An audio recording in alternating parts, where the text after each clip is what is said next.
and also very proud that we're going to hear some of our young musicians performing later at the interval, I think. Now I've got several things to do here, and I know everything has been very strictly timed, so I'm going to try and be brief. The first thing is to thank Jack Petchey for a start, not just for this, but for everything they do for young people in inner city schools, and I know William Ellis, we've benefited from many of Jack Petchey's themes in the past. Secondly, to thank the Speakers Trust for giving us this opportunity to allow our young people to understand about public speaking, which is much more important than many people think, and frankly in schools we don't do enough of it. And obviously to you, the young people, I can't really see you, but you're there somewhere at the back, for taking part, your parents and all the carers being here tonight, and the teachers who've made this event happen. Now I was asked just to, when I left school and university I became a journalist, so I'm very, very interested in the power of words to persuade people, to change people's opinions, also to forge good human relationships and to lead. I mean, there are so many things you can do with words, but it wasn't until about 10 years ago that I was asked to start doing public speaking, and frankly it was a very, very steep learning curve, and I wished I'd had the opportunities that you're having here now. So I've been asked just to say one or two things about my top tips for public speaking. And I think the three lessons that I've learned are, and you don't need to agree with them, but you know, I found this very helpful myself, is one, always be very, very clear about what it is you want to say. You can always pad out your arguments with humour, with anecdotes, with academic research, etc., etc. But in the end of the day, try and remember that your audience needs to take away a big, powerful single message, especially if you want to change their minds.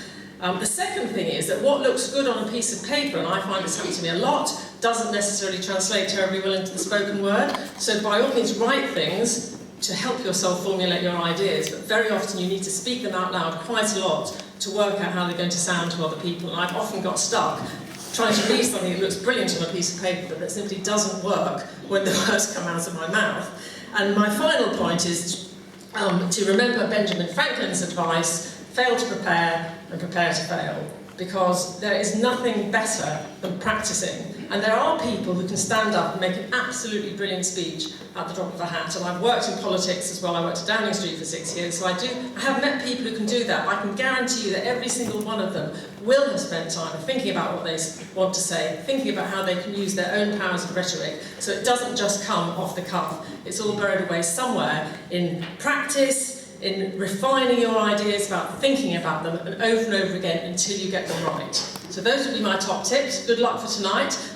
My old school's represented here, the school that my sons went to is represented here, the school that my daughter went to is represented here, so I'm not going to take any sides at all in this. I just wish you all the very best. Thank you very much.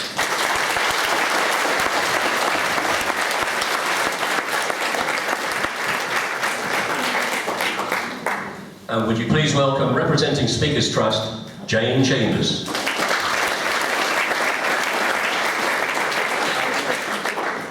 Thank you very much for those wise words of encouragement. I just want to say I am so delighted and happy to see so many fantastic supporters who've come along this evening. It really is brilliant to have a full house in front of us to support all those brilliant finalists that we've got sitting at the back. I am also very pleased to say that this is actually, we can call this the curtain raiser, because this is the very first Jack Petchey Speak Out Challenge regional final of this academic year, 2015. So, I know that you want to hear those amazing speakers that we're going to hear in just a few moments, but to have the training that these finalists sitting at the back have got. To put that in some kind of perspective, that's 500, and we've got the yellow card, and at 2 minutes 30, we've got the red card. Now, it's not like football, they don't immediately have to leave the stage at 2 minutes 30, but when that red card goes up, they know they've got 30 seconds left to wrap up their speech, and once then scoring them, and you're very welcome to do that as well. So I just wanted to introduce you to the judges, so if someone can come to the front, there's a microphone I think, and if we can get the judges to stand up please, and give them a round of applause.